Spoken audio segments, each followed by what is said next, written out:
Dia kagak punya bapak, cuma punya ibu. Dia lahir dari firman Allah dan roh Allah. Gitu. Iya, lagi pula kitab ayat bilang gini, orang yang memiliki kebesaran di dunia dan di akhirat itu adalah Isa Al-Masih, bukan yang lain. Mantap banget tuh, Bang. Benar. Udah gitu ayat pelajarin lagi, dia punya banyak mujizat. Apa aja tuh mujizatnya? Orang sakit sembuh, orang buta.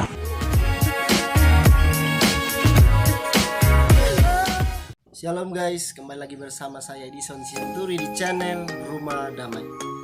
Saya minta maaf buat sahabat-sahabat karena saya sudah lama tidak mengupload video dikarenakan kesibukan dalam pelayanan. Jadi sahabat harap maklum saja. Saya juga berterima kasih buat sahabat-sahabat yang selalu mendukung saya dengan menekan tombol subscribe dan membagikan video-video saya. Anda sudah membantu saya dan berpartisipasi untuk memberkati banyak orang. Itu sebabnya jangan pernah bosan dan terus bagikan video-video yang saya upload supaya lebih banyak lagi orang yang diberkati. Amin.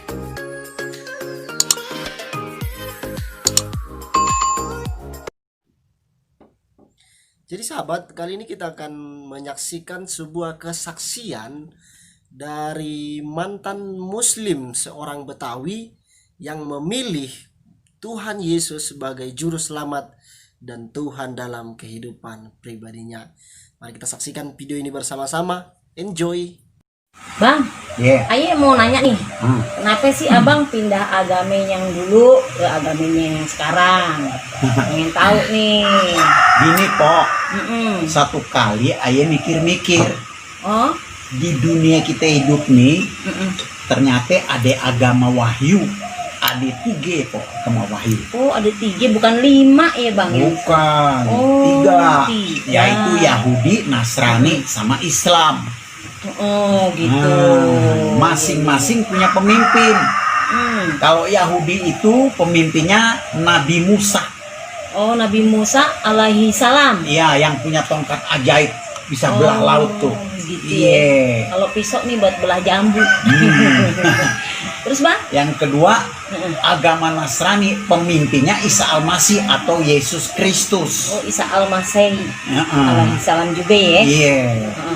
Yang ketiga, agama Islam pemimpinnya Nabi Muhammad. Oh iya tuh bang, terkenal Iya. banget dia bang. Nah, waktu ayah mikir-mikir, satu kali ayah baca kitab ayah yang dulu. Ternyata yang ayah baca itu tentang Isa Al-Masih. Oh gitu. Isa Al-Masih itu sangat menarik hati ayah Pok. Soalnya gini, lahirnya itu beda sama yang lain. Apa bisa beda bang? Dia kagak punya bapak, cuma punya ibu. Dia lahir dari firman Allah dan roh Allah.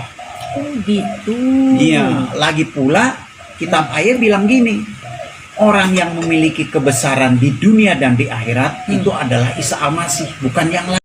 Hal menarik yang beliau sampaikan bahwa beliau berkata Yesus lahir dari roh Allah dan dari firman Allah.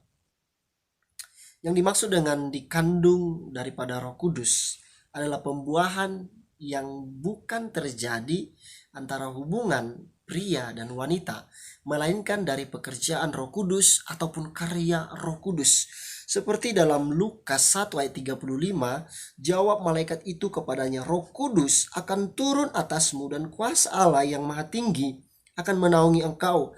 Sebab itu anak yang akan kau lahirkan itu akan disebut kudus, anak Allah. Jadi kalau ada pertanyaan yang mengatakan Yesus lahir, rumah sakitnya di mana, bidannya siapa, itu adalah suatu pertanyaan yang menurut saya pertanyaan yang bukan orang-orang yang dewasa. Benar. Udah gitu ayat pelajarin lagi, dia punya banyak mujizat. Apa aja tuh mujizatnya? Orang sakit sembuh, orang buta melek, oleh orang lumpuh jalan, orang kusta tahir, Wow. orang mati dibangkitin. Bukan Luar cuma biasa. orang mati dibangkitin Pok, dia sendiri waktu mati bangkit lagi Pok. Cuma Dahsyat. itu yang kayak gitu. Iya. Makin ayah selidikin, makin penasaran.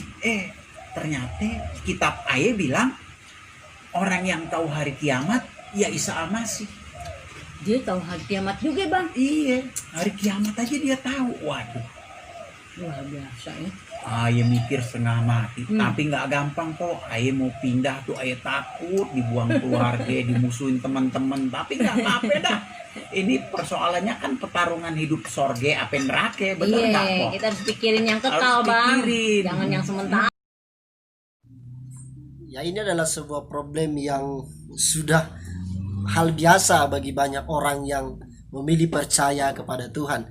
Seperti beliau menyampaikan, awalnya ia ragu karena ia takut akan dikecilkan keluarga, akan diasingkan oleh keluarga atau mungkin sahabat-sahabatnya.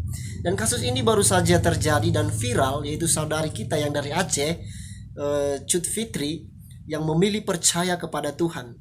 Lalu dituduh pencucian otak lah, dituduh pemaksaan lah, sampai keluarganya datang dari Aceh untuk menjemputnya ke Medan, anaknya diambil. Dan inilah yang saat ini terjadi di tengah-tengah bangsa kita. Next. Jadi ayah dulu Hmm. pindah pemimpin. Mm-mm. Sekarang pemimpin ayah namanya Isa Al-Masih atau Yesus Kristus. Iya, oh gitu Nah, bang. masing-masing mereka bawa kitab. Kalau Musa itu yang dia bawa kitab Taurat. Hmm. Kalau Isa Al-Masih yang dia bawa kitab Injil. Injil ya, kabar baik ya. itu Kabar ya. baik. Ya, Hmm. yang ketiga kalau Muhammad itu yang dia bawa Al-Qur'an. Hmm. Nah, akhirnya ayah pilih pemimpin yang baru namanya Isa Al-Masih. Mm-mm. Nah, dia bawa kitab Injil, ayah baca Injil. Ternyata di Injil kok. Kenapa? Waduh, Isa Al-Masih itu bukan cuma nabi, tapi juru selamat kok. Waduh, Bayangin kalau kita nggak punya juru selamat, siapa yang mau nyelamatin? kita juga gak bisa bang. Nah, makanya kok ya, Luar biasa itu nabi. jangan sampai salah pilih. Janganlah. Jangan. Oke. Di kitab ayat ada yang bilang gini, banyak orang dia pikir jalannya lurus, nggak tahu ujungnya maut. Nyungsep ya. Dia Kasian pikir banget. dia udah beragama secara bener, nggak taunya neraka kok. Waduh, kasihan. Kasian banget tuh. Makanya kok ya, jangan salah Jangan salah pilih. Jangan salah pilih. Hati-hati ya. Benar sekali sahabat. Yesus itu bukan cuma nabi, tapi dia adalah Tuhan dan juru selamat. Mengapa kita perlu juru selamat?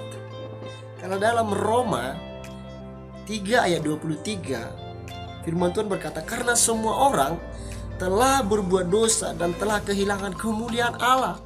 Jadi harus ada orang yang kudus, manusia yang kudus untuk menyelamatkan dosa yang diwariskan oleh Adam dan Hawa kepada kita. Dan tidak ada di bumi ini yang seperti itu, melainkan Tuhan sendiri harus turun menjadi manusia untuk menyelamatkan kita. Ayat 24, dan oleh kasih karunia telah dibenarkan dengan cuma-cuma karena penebusan dalam Kristus Yesus. Jadi anugerah itu diberikan secara gratis. Tapi orang-orang yang hidup di dalam Kristus pasti buahnya juga manis, dan setiap perbuatannya akan mendatangkan berkat dan menjadi saksi bagi setiap orang. Jadi tidak mungkin kita bisa menyelamatkan diri kita sendiri, tetapi hanya karya daripada Tuhan Yesus sendiri.